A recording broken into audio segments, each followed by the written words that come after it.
big player back in the day, 50s, 60s, 70s, even the 80s.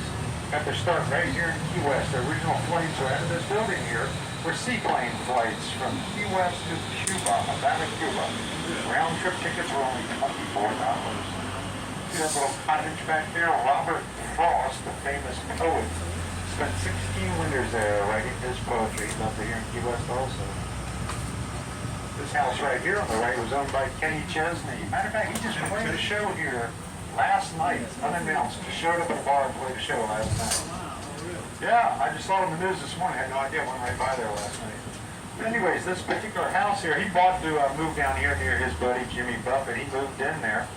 And the very first week, the day after he moved in, they're banging on the door like, Kenny, gonna get your autograph, Kenny. He hated that. He put the house in the market, sold it, moved away that very same week.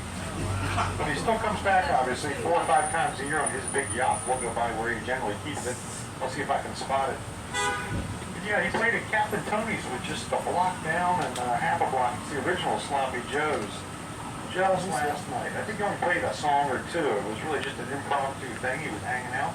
So if you look around the street, you could see him today. Had a baseball hat on backwards, not his traditional cowboy hat. This is Duval Street, by the way, again, when you cross over here, the infamous Duval. We'll be visiting it several times in our tour. Coming up on the left over here, we call this the Curry Mansion. William Curry, 200 years ago, was the first millionaire in the state of Florida. 200 years ago, made a lot of money. And this was a house he built for himself, big Victorian house. It's deeper than it is wide. It's quite nice. Currently, it's a fancy inn and a museum. William Curry, his family immigrated from Scotland to the Bahamas over 200 years ago. Still over 200 years ago, William Curry, at the tender age of 16, immigrated from the Bahamas here to Key West. All alone, looking for work, became the wealthiest man on the island, the first millionaire in the state of Florida. His descendants still live here on the island today. On the right over here, this is a federal courthouse built out of coral slabs cut from the coral reef. Illegal to do that now since the 1970s, so it's a little older building there.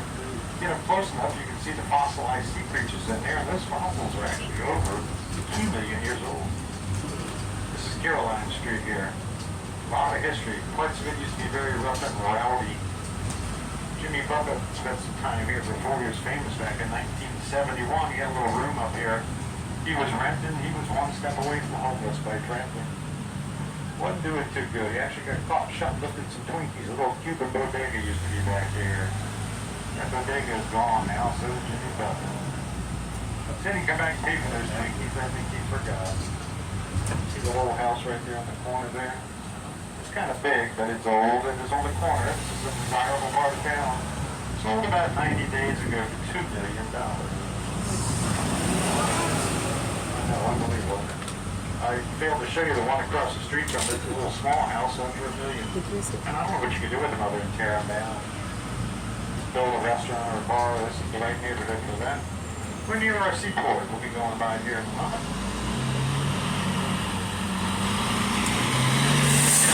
Caroline Street. Jimmy Buffett actually wrote a song about Caroline Street called Woman Gone Crazy on Caroline Street. That is the landlord. He still comes back. He was here about 12 months ago. He played 4 nights, 5 nights in town. Over here is Pepe's. This is the oldest restaurant on the island. Harry S. Truman used to love to come here and have breakfast and lunch every day. Start off his day there with a shot of bourbon.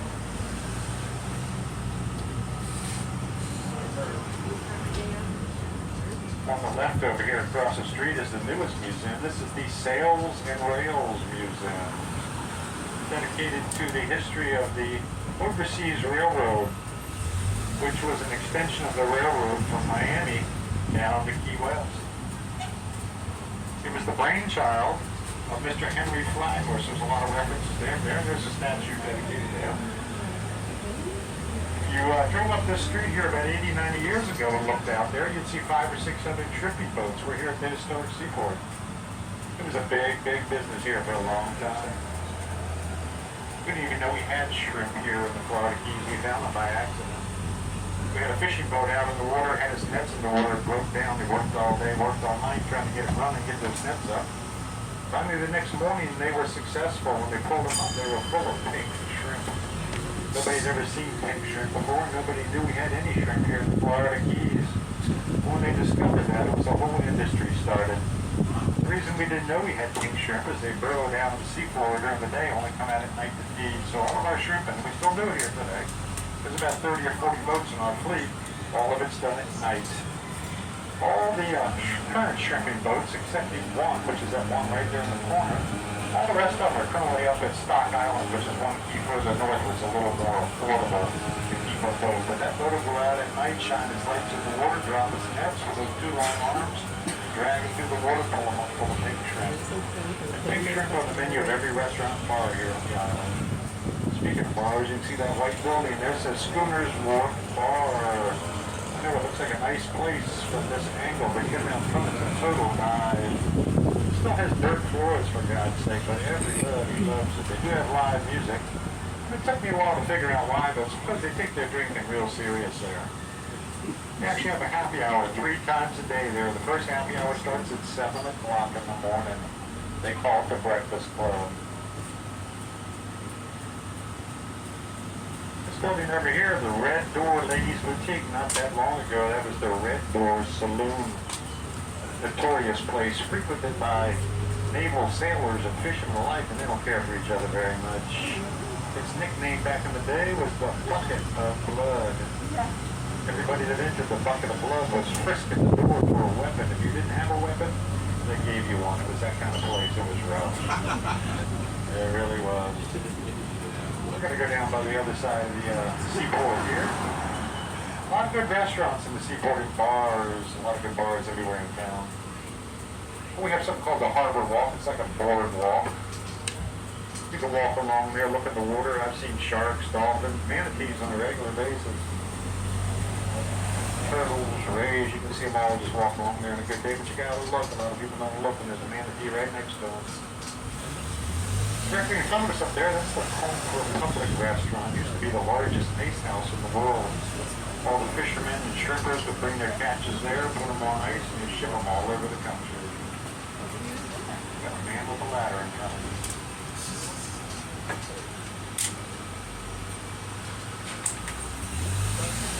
There we go.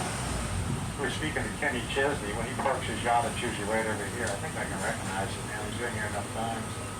And this white nondescript building right here, this is Jimmy Buffett's secret recording studio that everybody knows about. And that's where Kenny Chesney and other artists come down here and record. You'll see the limousines show up there. There's nondescript, no markings, no nothing. On the left of here is Kermit's Key Lime Shop. A lot of people believe he has the best key lime pie on the island. Can't tell from this angle if those are Kenny's yachts over there or not. I don't think so. I think this was bigger, quite frankly.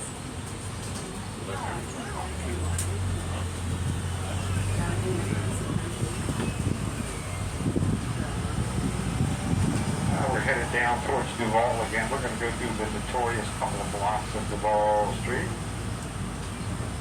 But we got a stop coming up right up here. On the left right here, this red brick building looks like an old warehouse. That's exactly what it is. It's an old warehouse.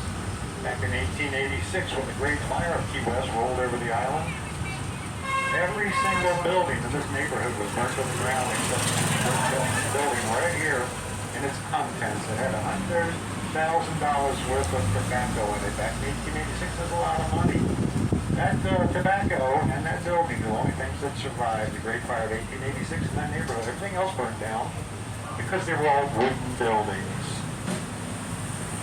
Here we are at stop number 3 here. We're right near the harbor, easy access to the harbor of Duval. We'll see if anybody wants to join us. Doesn't look like it. And we're going to continue on. Yes! Yes! And we got a couple people joining us on the time. We'll give them a minute. This red brick building over here on the left, that was our city hall for a while, but previous to that beautiful red brick building, they had a wooden city hall built there, and the Great Fire of 1886 burned to the ground. When this was City Hall, it was also a fire station. We actually had horse-drawn equipment. It would hook up the horses, come on the left, you'll see those arches over there, large arches. to an end of the building, load up on equipment, go out the other side, go fight the fire. Coincidentally, when the Great Fire of 1886 was going on, our only piece of firefighting equipment was in New York State being repaired. Great Fire of 1886, 80% of the buildings and the homes on the island burned to the ground, entire neighborhoods burned to the ground. We'll talk more about that shortly, why, what the cause was, and what contributed to it spreading so fast and so far.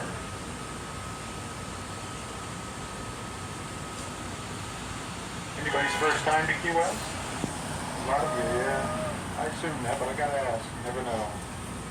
Unique little island. You probably figured that out. If not, you will. I told the folks earlier that this island is only 4 miles long by 1 mile wide. It's a tiny little island, but rich in culture and history.